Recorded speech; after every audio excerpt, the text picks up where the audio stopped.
Donald Trump's big cannonball into the GOP primaries was, of course, illegal immigration.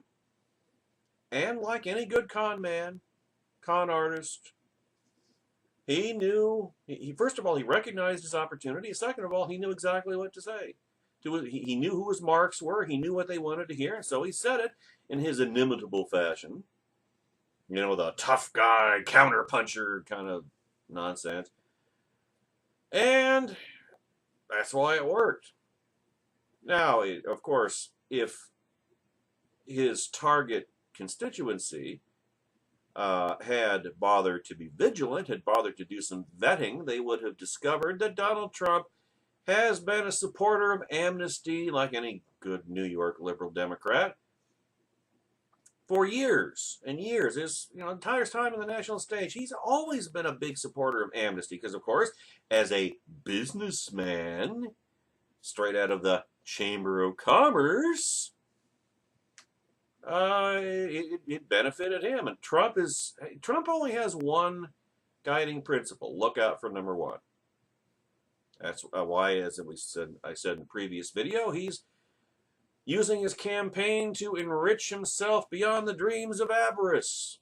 He and his family and sycophants and hangers-on and entourage, posse, what have you. And it's Trump supporters who are being left holding the bag, getting swindled financially as well as ideologically and politically. But that's what happens when you're not careful. I mean, remember the expression caveat emptor, let the buyer beware. Trump supporters haven't been ware for 14 months. And there's someone emotionally invested in it now and in paranoia about Hillary Clinton that they'll never get buyer's remorse, or if they do or have, they certainly are not going to admit it. They're committed, and they ought to be. But, see, the thing you have to understand about Trump, the thing that any amount of voter vetting of Donald Trump would have revealed, get past all this, I want to believe, when there's actually nothing in which to believe. I mean, if you're going to treat Donald Trump the way Obamianists regarded Barack Obama, as a blank canvas upon which a raison d'etre, a tabula rasa, that's the term I'm looking for, on which to paint and project the voters' hopes and dreams, which is exactly what Obamians did with Obama 8 years ago and what Trumplicans are doing with Trump today, then there's no help for it.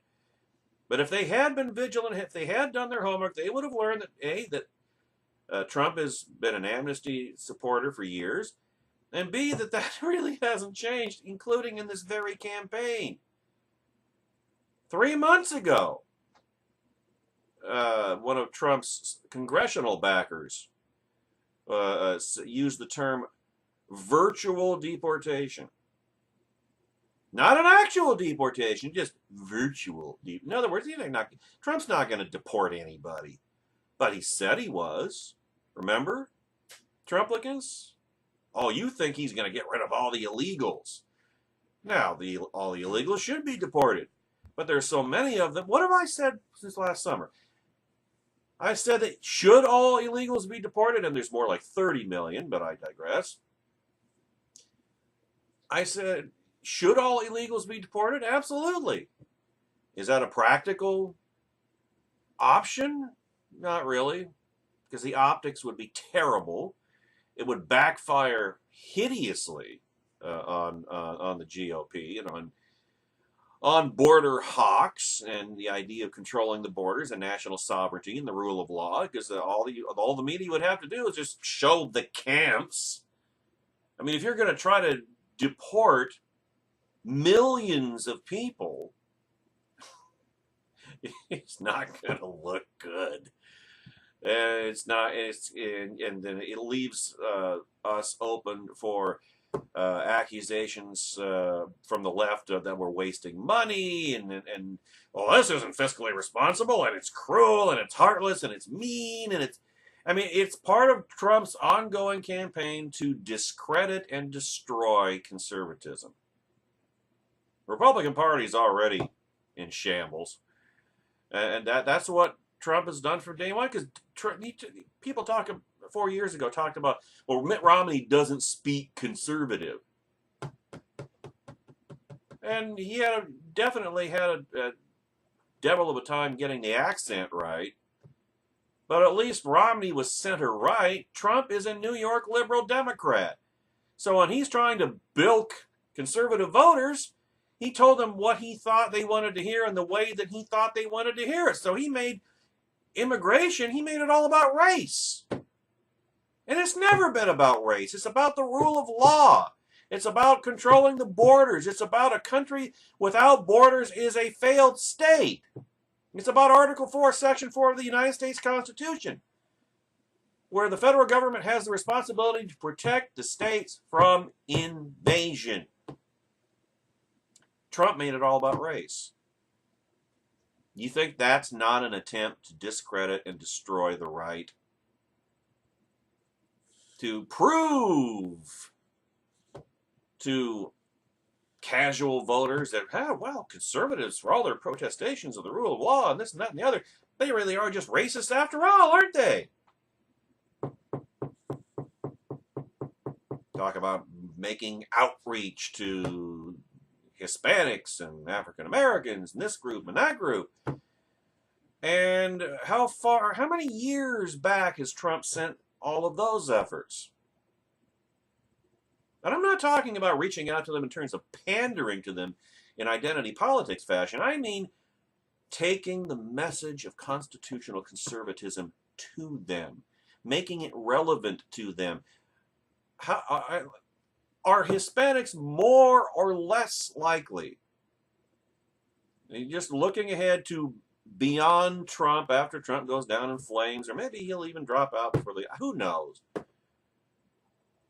I'm looking beyond Trump. When the fever finally subsides and the bender is over and Trumplicans, some of them anyway, realize, oh my God, what did we do? We blew the biggest chance that we had, the easiest, low-hanging fruit chance to get back the White House. We blew it. We screwed up. It's our fault. They'll never admit it, but in the privacy of their own thoughts, it will come to mind, as well as the well-deserved guilt. But they're going to look at this and they're going to... And if they trace it back far enough, they will see what fooled them in the first place. Donald Trump claimed to be a hard-line hawk on illegal immigration, and they swallowed the lie, hook, line, and sinker. Well, like I say, 3 months ago, when one of Trump's congressional backers was said, well, it's not going to be literal deportation, just virtual, meaning Trump's not going to. He's not serious. He was just fooling all you people to get him to vote for him so that he could steal the GOP presidential nomination and hostilely take over the Republican Party. Well, now here is the first headline at Jim Garrity's Morning Jolt electronic newsletter this morning. Trump, Obama got tremendous numbers of people out of the country. I thought Barack Obama was, and he is the border eraser. Barack Obama promulgated the immigration proclamation. He amnestized millions, like 5 million illegal aliens, illegally, unconstitutionally, tyrannically, by executive decree. And now Donald Trump is lauding Barack Obama for getting tremendous numbers of people out of the country.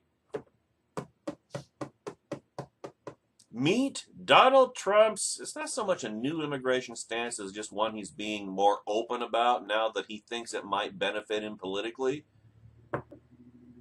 which is to praise how tough Barack Hussein Obama has been on deportations. Wait, whoa, what? What? Oh, man. Here's the quote. We're going to obey the existing laws. Now, the existing laws are very strong. The existing laws, the first thing we're going to do, if and when I win, is we're going to get rid of all the bad ones. We've got gang members. Here, rape, murderers and rapists, I get. We've got gang members. We have killers. We have a lot of bad people that have to get out of this country, he said on Fox News. That was Bill O'Reilly, the O'Reilly factor. Apparently, he suspends the no spin zone label when Trump is his guest.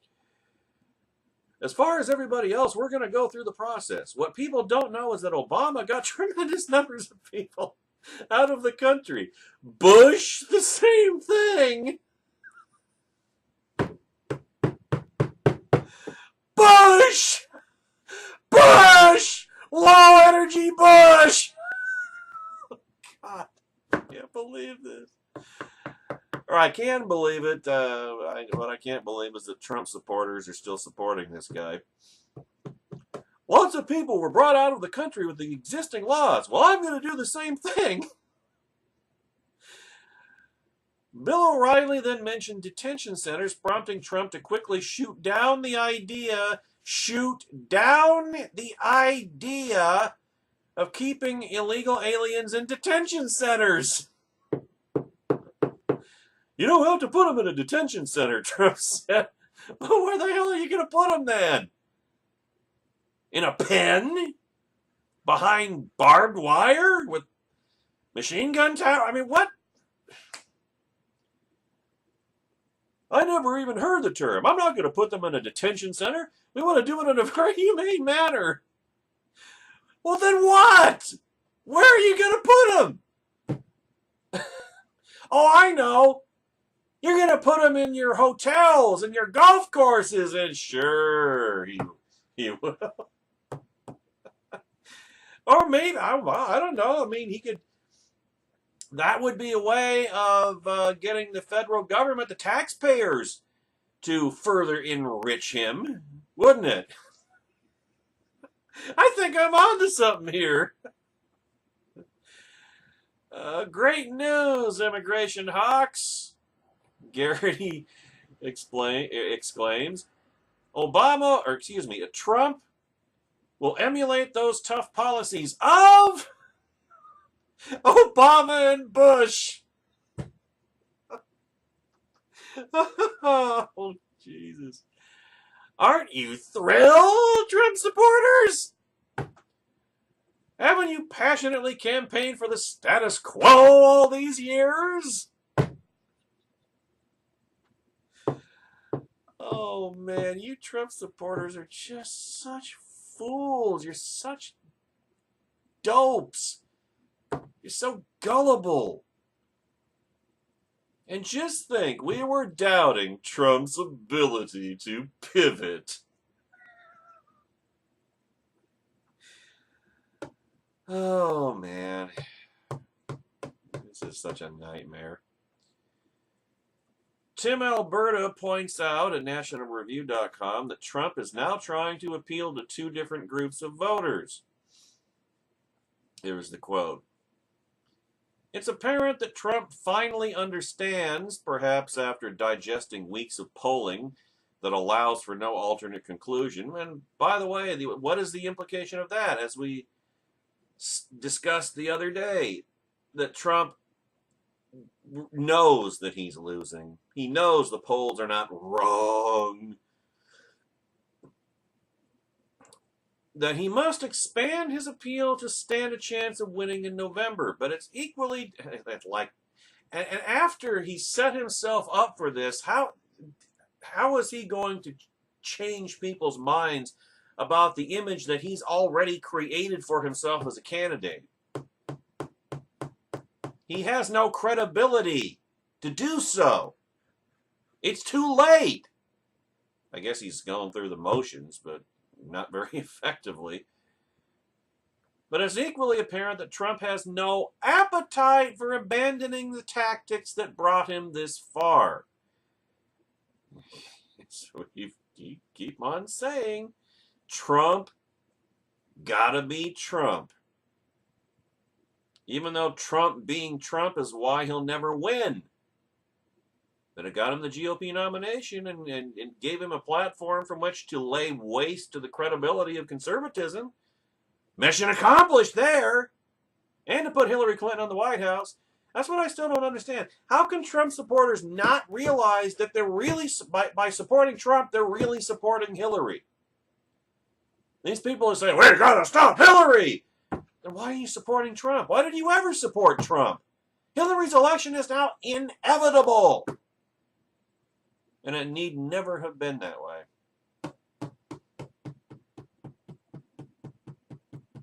It's equally apparent that Trump has no appetite for abandoning the tactics that brought him this far. The result is a schizophrenic strategy for consolidating the Republican base, one that vacillates between different sound bites for different voters on different days. Instead of a standard campaign playbook that emphasizes consistency, Trump is now adopting a scattershot approach that has something for everyone and will convince no one.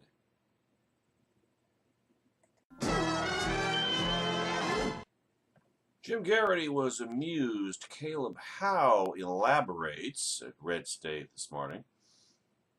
This weekend, Donald Trump met with Hispanic voters and supporters in a closed-door meeting. Closed door? He didn't want the press in there? I wonder why.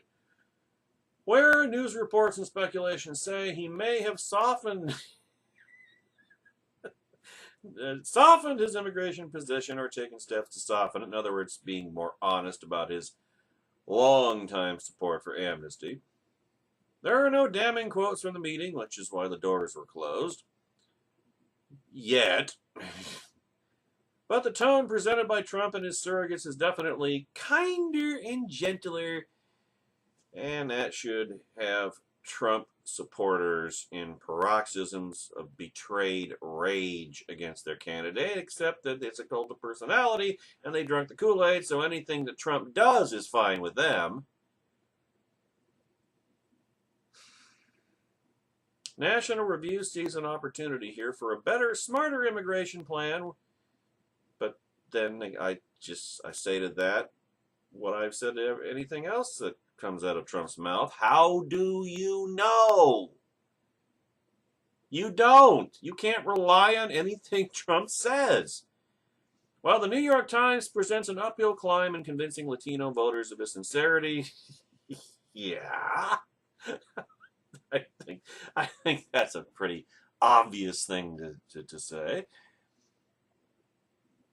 And then, again, on Fox News last night, Bill O'Reilly pressed Trump on the issue with mixed results, but definitely leaning toward the never mind, let's all be friends side of things from the Donald.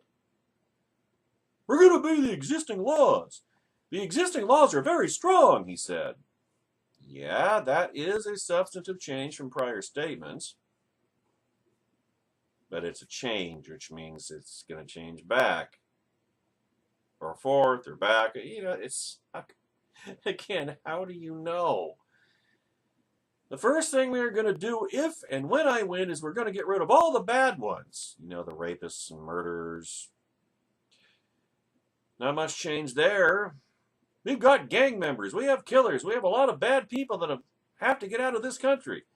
As far as the rest, we're going to go through the process like they are now, perhaps with a lot more energy, and we're going to do it only through the system of laws. Wait a minute. Hold it. Stop the tape. Like they are now? What? Hello, Best Buy. I'd like to make a return. This packaging clearly says new and improved, but when I opened the box, it was the same old product. The same old establishment product. You know, the establishment that Trump supporters wanted to burn down?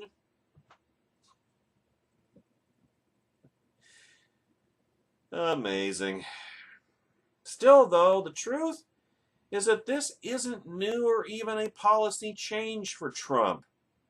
Despite his fiery rhetoric and despite what his legions of adoring white National Socialists believe, he never really had a tough new immigration plan anyway. I mean, sure, he made definitive statements like, "You're going to have a deportation force." Remember that deportation force? Oh, yeah, you gotta love the optics of that. And you're gonna do it humanely. Oh, they're gonna, what, have happy faces on their sleeves? Or, we have at least 30 million people in this country that came in illegally. They will go out. Or, they're gonna go and then come back legally. But it was all bluster, all BS. It's like everything Trump says. Look, here's what two Trump surrogates said on the Sunday talk shows just 2 days ago. Trump's new campaign, quote, Trump's new campaign manager, Kellyanne Conway, noted amnesty lobbyist, signaled on Sunday that he has been reconsidering his approach to deportations. Pressed in an interview on CNN as to whether a deportation force, deportation force, dun dun dun, dramatic reverb, was still on the table as a law enforcement measure, Conway said it was to be determined. Senator Jeff Sessions of Alabama, a staunch ally of Trump who advises him on immigration policy, also acknowledged the new uncertainty, saying on CBS that Trump was wrestling with what to do about deportations. Oh, man. So many good people have been corrupted and turned to the dark side, by which I mean the left. Now compare that quote with this one from 3 months ago. I call it a rhetorical deportation of 12 million people, or 30 million, whatever. Collins being, of course, the congressional supporter I referenced earlier. He then gestured toward a door in his Capitol Hill office. They'll go out that door, they'll go in that room, they get their work paper, social security number, then they come in that door and they've got legal work status, guest worker programs, path to citizenship. Is this starting to sound familiar, Trumplicans? But are not citizens of the United States, Collins said. So there was a virtual deportation as they left that door for processing and came in this door. In other words, a shell game for amnesty.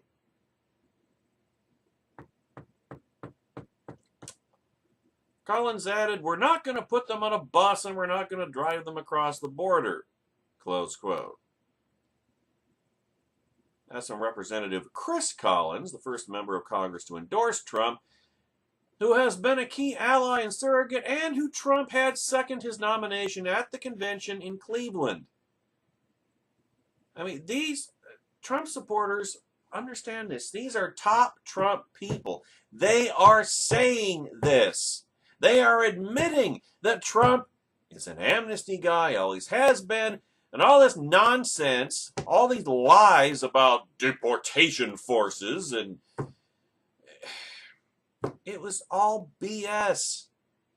It was all just a line, a sales pitch. And all you Trump supporters, all you people who think that you're stopping Hillary by supporting Trump, you've been played.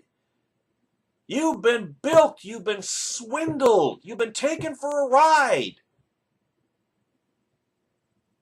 I can only imagine how Trump laughs at you people. Remember, Not behind closed doors. He does it in public all the time. Remember, well, I could shoot somebody right here on Fifth Avenue and my supporters would love me even more. He's made fun of you. He's ridiculed you to your faces. And you don't get it. That's how effective the Kool-Aid has been. And I don't know how if it's necessarily that the Kool-Aid is effective so much as so many Republicans were just gullible fools. And yeah, that includes Douglas V. Gibbs, who uses the excuse of Hillary phobia. That's what I'm starting to call it now. Well, it's rolls off the tongue better than the Hillary scarecrow, but it's the same idea. Not realizing that Donald Trump is the same as Hillary Clinton right down the line. If everything is negotiable, then what do? You get deals with the mullahs.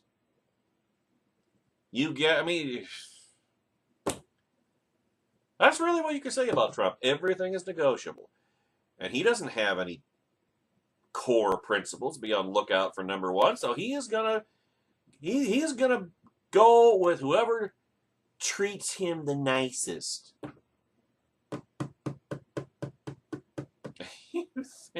You people think that he's on your side. Here he is right now saying he's coming out of the amnesty closet. He was never an immigration hawk. He was never on your side. And you think he's going to fight for you? God, get a clue, Doug. Get a clue, Trump supporters. And Trump backs them up. He backed them up on the O'Reilly factor last night and 3 months ago when Collins spilled the beans about the virtual deportations. Trump backed him up too then, saying, quote, look, everything honestly is going to be up. We're going to negotiate. And with whom? Democrats. Why would he negotiate with Republicans when he's already taken them over?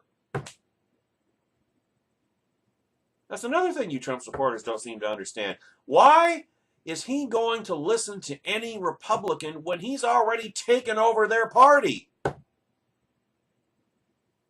Trump's not going to negotiate with Democrats.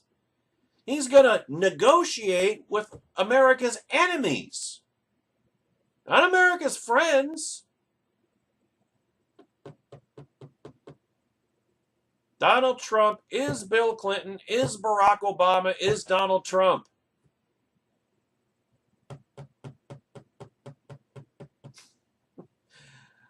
Oh, man. We're going to negotiate. I can't make these decisions by myself. Oh, really? Mr. Executive Order, Mr. I admire authoritarianism. He admires Vladimir Putin. He admires Kim Jong-un. He admires every dictator around the world. He's going to expand, not contract, expand the power of the presidency, even beyond what Barack Obama has done. Oh, but no, I can't make decisions by myself. We have Congress. We have to deal with a lot of people.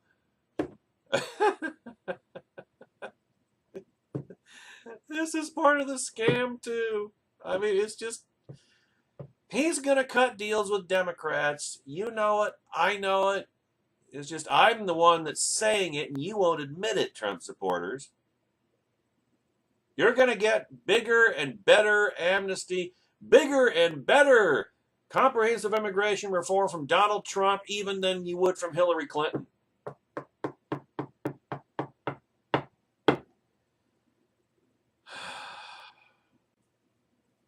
That was his answer when asked specifically about virtual deportations. And by the way, the wall was virtual too. Yeah, that's never good. You know what your clue that the border wall is never going to get built and that Trump was never serious about it? When he said, I'm going to make the Mexicans pay for it. Sure he is. Sure they are.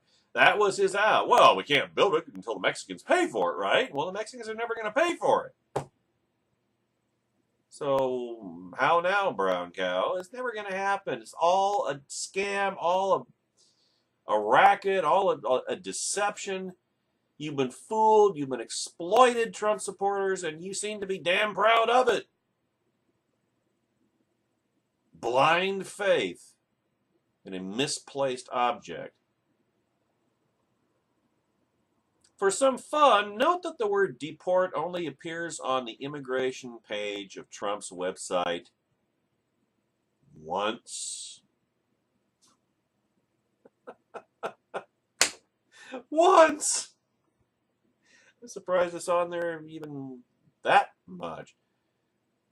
In other words, Trump makes definitive statements that he will absolutely do something. Then his surrogates reveal he actually might not do those things. And then he waffles around citing the need to work with Congress in existing laws and other things. In other words, make excuses.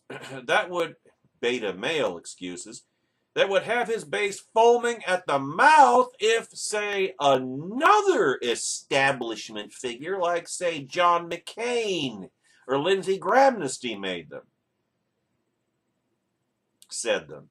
Can you really seriously not see that, Trump supporters? And yes, that's a rhetorical question. I mean, you could summarize it like this. I'm going to deport every illegal alien. Yeah, but like not really though, right? Nah.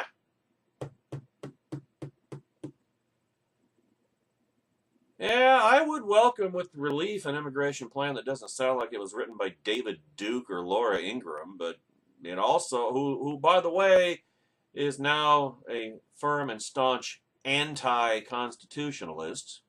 We're going to get to that in the next video. It also should not sound like it was written by Angela Merkel, Barack Obama, or Hillary Clinton. But it will now, regardless of who wins in November. That's what you're going to get with Trump, just like with Hillary. And you know why this is not a change in policy for Trump? Well, aside from having been a long-time amnesty advocate, because officially he doesn't have one. You see, you can't change what doesn't exist. Oh, and before I forget, one more time, see, we told you so.